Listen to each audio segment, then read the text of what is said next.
Good Sunday morning, everybody. It's Sunday again, which is becoming my new soap opera day, I guess, where I want to talk to whatever soap opera fans come across this video over the next week. Last week, my video, if you didn't watch it live, you probably got to see the first 10 minutes because for some reason, YouTube did not keep the last 40 minutes of last week's episode. So we'll see how this goes. I've still been keeping up with Days and Young and the Restless. I actually watched more Young and the Restless this week than I was expecting after being pretty bored by it last week. But here we are. I'm going to start with Days this week, though, I think, because the Sarah and Xander fans are probably not happy right now. But I'm happy that we're finally moving on with their story where Sarah finally learned the truth that Xander is the one that beat up Philip and almost killed him. His own brother almost killed Philip, even though since then Xander has been acting like Sarah was a terrible person for jumping to conclusions that he's the one that did it in the first place. She's been beating herself up about it for months now. And so, of course, she feels played as she should feel played after all of that went down. So they did have their big breakup this week. Maggie was the one to figure out that Xander was keeping a secret from Sarah, even though Sarah had just finally let him back into the house after kicking him out all those months ago. Not back in the bedroom yet, but in the guest room. And so they were just making that progress, but Xander holding the truth from her has blown up in his face so far as she now wants to file for divorce. Xander went to Philip talking about how he lost everything. Xander now feeling sorry for himself. I do want to see how the show gets these two out of this predicament because they are probably one of their better younger couples going right now. Some of the other stuff I'm liking on Days, still the Theo character. It was the new writer's best decision to bring back Theo and to bring him back as a bit tainted by Demira, a bit villainous right now in a way. But I also like that they've made him smart. He's being written as smart and observant, which is good for a neurodivergent character on a show rather than writing him as just completely awkward. I like that we see that he's being written as being able to figure things out that others are not exactly figuring out. He had his own little confrontation with a stressed out Xander this past week because the Titan and Demira merger is still going on, even though they're transitioning to end the merger. And Xander tried to play Theo and Gabby against each other because he knew that Gabby was upset with the fact that Theo was named CEO of Demira. But it didn't quite work. I like that Gabby played that off. Gabby pulled Theo aside afterwards to tell him that she is the one that planted the bug in Xander's office. And they're all getting what they want right now, so I don't think Gabby wanted any more smoke from Xander this past week. I don't know if they're testing Gabby and Theo to be together. I think they're more so going to be putting him with her daughter, which is going to continue to put what's up Ray Rush in the comments, my OG Ray in the comments. But yeah, I think they're going to actually put Theo with Gabby's daughter to keep the tension with Gabby and Theo, or maybe it'll be a love triangle. Who knows? We've had those on Days in the past, the whole mother-daughter love triangle with another man. Wouldn't put it past them to go there. Those are still the best things happening on Days right now. They've hooked Gabby and Philip up together. They've had their own sexcapades over this past week, but I don't know if there's going to be anything serious between them. Days struggle is still with a lot of the younger characters. You know, the new writers had to fix quite the mess that Ron Carlivati left behind. And they just haven't made me care about the young characters so far. You know, the character of Sophia, I'm glad a lot of her baby drama has finally seems to be ending. Now they got her in catatonic state. I don't know if she's faking it, but Days does love their crazies, so we can see if she does become crazier and crazier as time goes on. Her catatonic state was ironically the first time I cared about the character of Sophia on this show. Sick of Leo, though. Really sick of Leo. There was too much Leo and Javi this week. Leo will just never work for me. And if they're really going to try and put Leo versus EJ on this show, it's it's not going to be pretty watchable. So much like I said last week, as much as I would love to sit here and say Days gets a thumbs up, you all should start watching it consistently. It's not quite there yet. It's fixing a lot of its issues. We have some returning characters that I think are fitting in nicely to the show's new character-driven storytelling, but we're not quite there yet. So let's move on to Young and the Restless. Last week I talked about how I liked that Danny and Cricket are back and they seem to be getting their own little story and they're getting remarried. Now, there's a lot of people out there that find Danny and Cricket boring, and I don't necessarily disagree. Even at Young and the Restless height in the 90s, Danny and Cricket could be a little boring. But, when Phyllis is added to the story, I do, I'm more entertained by it. Now, this was the better part of Phyllis over this past week. Her story with Kane was ridiculous, which I'm about to get into. But I liked Phyllis interrupting the bachelorette party of crickets.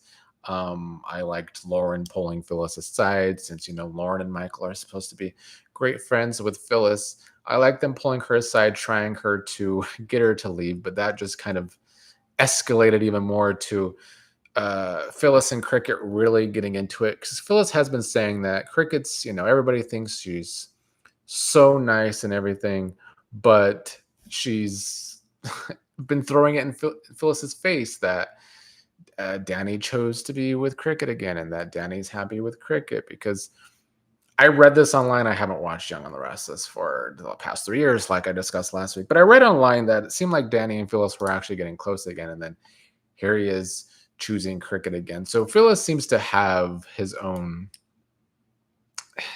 her own reasons for attacking Cricket here, and it almost turned into a physical attack. So it was good. It was one of the only scenes on this what usually is boring Young and the Restless. I like that Phyllis almost got into a fight. Phyllis almost got scrappy.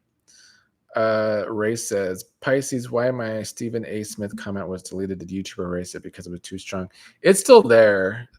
If comments on YouTube if YouTube sees it as too controversial or too harsh, they kind of hide it. You have to go to new comments and then find it in the thing. But if it's just in top comments, it doesn't appear there. I don't know. It's a YouTube thing. If they find your comments to be too strong, I guess. Well, speaking of too strong, the writing for Phyllis being a hacker this week with Kane's AI program was so stupid. I don't know how Josh Griffith thought this was actually smart. I feel like Josh Griffith wrote this AI storyline because he's been accused of using AI to write his boring ass stories. And so I feel like Griffith thought it was tongue in cheek to do this AI story because everyone thinks I write with AI. But this story alone feels like AI is writing it too, because it doesn't make a lot of sense. So Phyllis is on her little laptop being able to download this major AI program that needed its own server onto her little laptop. And I know it's a soap opera and we have to suspend disbelief, but it's stupid that Phyllis could even hack this in the first place, but also that she could fit it all onto her laptop. But whatever. The story seems to be that, after everyone shunning Phyllis, she does feel like the town pariah right now in Genoa City, that her big plan is to steal this program from Kane and make a deal with Victor. I don't know if it's to gain power or gain money or just to have some sort of last laugh on the community. I don't know where they're going with the story, but it was kind of stupid. But it makes me think all the testing that I thought was going on for Phyllis and Kane last week probably isn't going anywhere, which seems like the problem with this show right now. Tessa and Daniel ending up kissing. I have no idea what Mariah's story is, because if you didn't watch me last week, I hadn't watched Young and the Restless for 3 years basically, but it seems bad. The Mariah story with Ian Ward being her father and she being haunted by seeing him, it makes it seem like Mariah's just on drugs, but I don't think that's what the story is. She was just imagining her father. Meanwhile, Tessa and Daniel are spending all this time together, but really Tessa just wants to remain friends. It just seems like another story from Josh Griffith where we're just going in circles. That's his type of AI writing, is let's just keep going in circles. T dot says very stupid. Y&R is so crazy right now. It is crazy, but not in the good way, unfortunately. I wish they could get a new head writer. I think that's the best thing. As I said last week, though, I have been enjoying this some of this LA story build, mostly because I like Holden and Sienna. I feel like there are a couple on the show that actually has chemistry. Hard to come by in soap opera these days.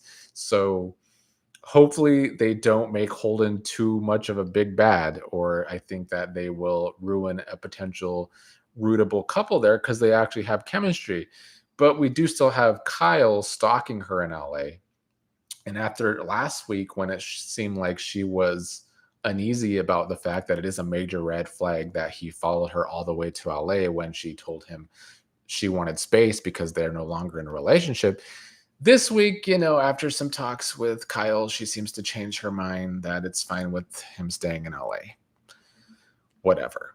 And then he's concerned because Holden and the new character, Sienna, played by Tamara Braun, they saw them talking together, having some interesting conversation.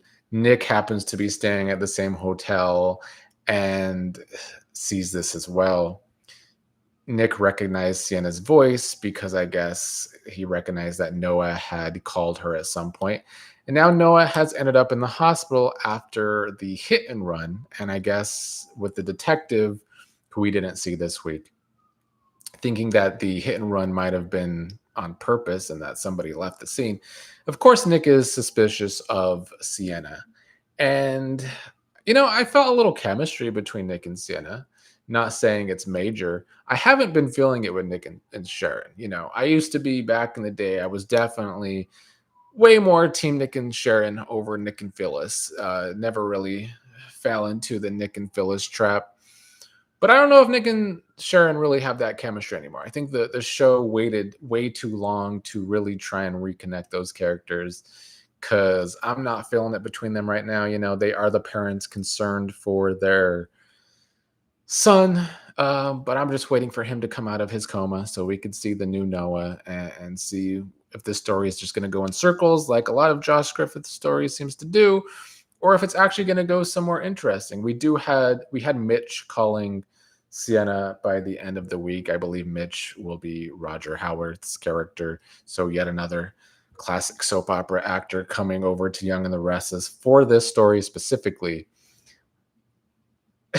But much like I said last week, it can't just all be casting. We actually need the writing to match the casting, and I don't think Griffith is up for that. But I'm hoping. Kyle also confronted Sienna about Holden, so Kyle is still concerned that Holden is darker than he seems to be as a character.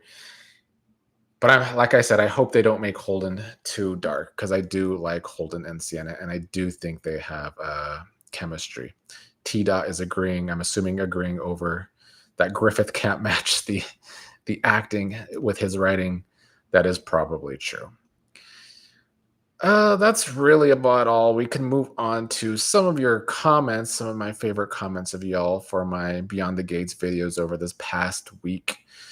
We'll discuss that before I go watch some football and hope my Cowboys can defeat my hometown Denver Donkeys. I hate the Broncos so much. All right, let's see.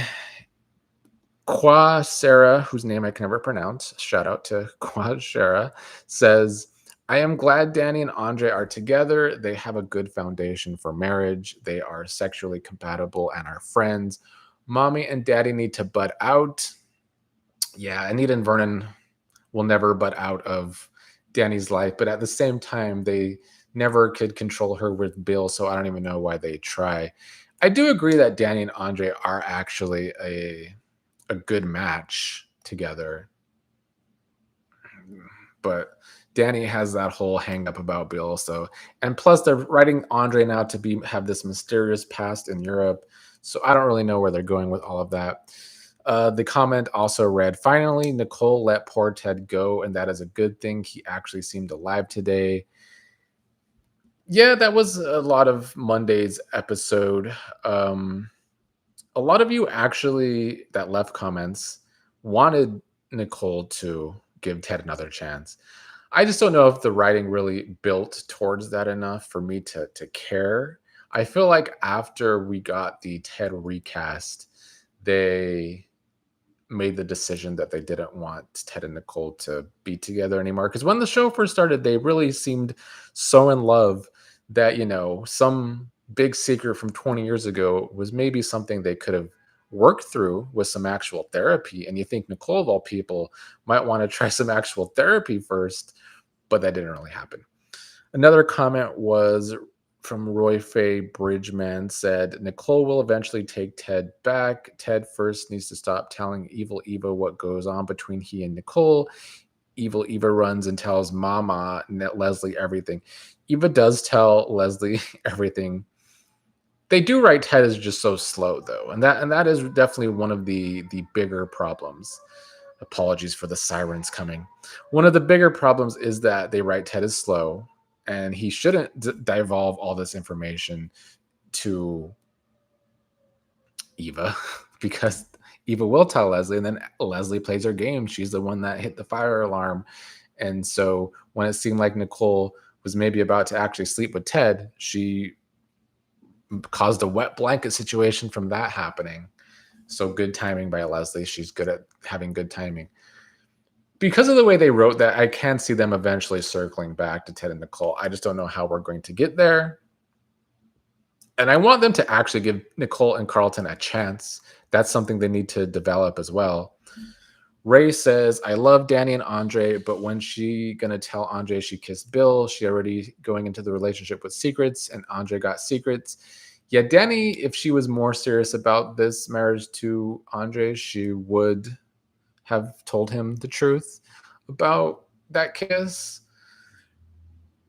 They are writing it as like both characters kind of see it as a marriage of convenience because they do actually get along as friends and they do have chemistry, but they are writing both characters to be like they're not just so in love with each other. And I'm sure that's when the problems will start, or the problems are going to start because of Andre's secret or because of Bill. There's plenty of problems for that couple on the horizon. A comment from Hemi this past week was, I don't want to hear nothing else about Andre and modeling, okay? He's a cute guy. He would be a good fit for an Old Navy ad, maybe even the Gap, but not high fashion. Just cut it out and send Pamela back home, please. I mean, I don't disagree with that. I don't really know why Pamela thought Andre was going to be this big high fashion model. And the character of Pamela, her little visits, I do like Katie McLean. I don't know why she does the accent that she does on Beyond the Gates. It kind of makes the character a little cringy at times. I don't hate the character of Pamela, though, but she's not really exactly bringing anything. Devin's suspicion in the comments was that Andre has a kid in Europe. And with the way that they wrote the Andre and Danny relationship, that he might have problems because he might want a kid in the future. It could have been some foreshadowing that he actually has a kid in Europe. So we'll see. I do like that suspicion from Devin. Devin also said, in my opinion, this was Vanessa fully turning heel. That Stephanie McMahon smashing a sledgehammer over her father's head to join Triple H. Vanessa tossing Danny, Nicole, and Donnell to the side to say, hey, sexy grandpa gangster, make me your equal. I do like that comparison to the WWE back in I think 99 or 2000 when Stephanie McMahon did turn heel to join Triple H into the heel duo. the WWE actually had better writing for their heels than I do think Beyond the Gates has right now with Grandpa Gangster himself and Vanessa. But it is kind of like I did hate to watch Stephanie McMahon and Triple H during that era of the WWE. And I do kind of hate to watch Vanessa and Joy right now. So maybe there is some actual comparison there. Pam Allen said, I agree. Shanice needs a bigger role. I will be very happy with the day that Shanice has her own storyline and isn't just stuck with the Derek and Ashley bullshit. That will be nice. Ray says, side note, I'm not really into old white men, but there's something about Joey. I'm a mess. I don't know what's worse, Ray, the fact that you like Joey or the robot that is Tomas. So I don't know. You might need some help. Ray says, Katie, I hate that damn accent. Yeah, I don't know why she's doing that accent. I agree. JSM Riches said in the comments over this past week, Izaiah is hot, puts Jacob to shame. I hope he's not as dumb as Jacob. I hope not either. Eva doesn't deserve any man. She and Leslie need to write off the show. The Shanice and Ted thing they've teased won't work. They should have left Shanice with Derek, but no to Ashley and Andre. I mean, I still like Eva and Leslie. I mean, they're not my favorite characters anymore like they started the show as, because the show hasn't figured out a way to transition their first stories into new stories. They have Leslie treading water with Ted, figuring out ways to keep her on the show is what I feel like they've done by giving Leslie money. As for Eva, I've been saying it for weeks, pick a damn direction with Eva. I hope the direction is Izaiah. I think there's going to be a lot more to Izaiah than meets the eye. I am hoping he's kind of a bad boy, if you will. But we'll see. As for Ted and Shanice, if it gives Shanice a bigger role, maybe I'll like it. I don't know if I'm team that couple, though. Ray is saying Tad and Dixie forever. They were a good All My Children couple. A few more comments before I gotta go. Let's see if I could find some.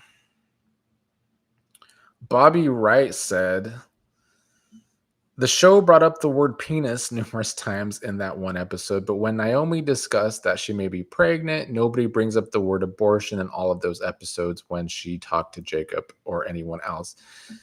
Yeah, I think that the show was maybe afraid to have an actual abortion storyline with the current climate.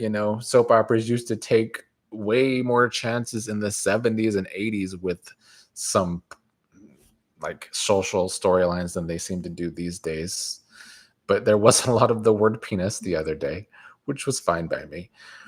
Phoenix Rising said, so sick of the Andre, Ashley, Derek saga. It really is the bad story that will never end. Apparently, it should have been ended as soon as they saw the feedback that we hated that story, but they haven't edited it yet.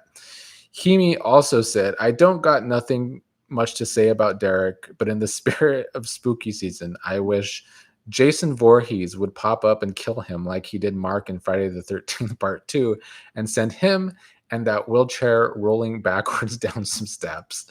That was maybe the comment of the week, Hemi, because that would be the best case scenario for the Derek character for me. Somebody send him down some stairs and kill him off.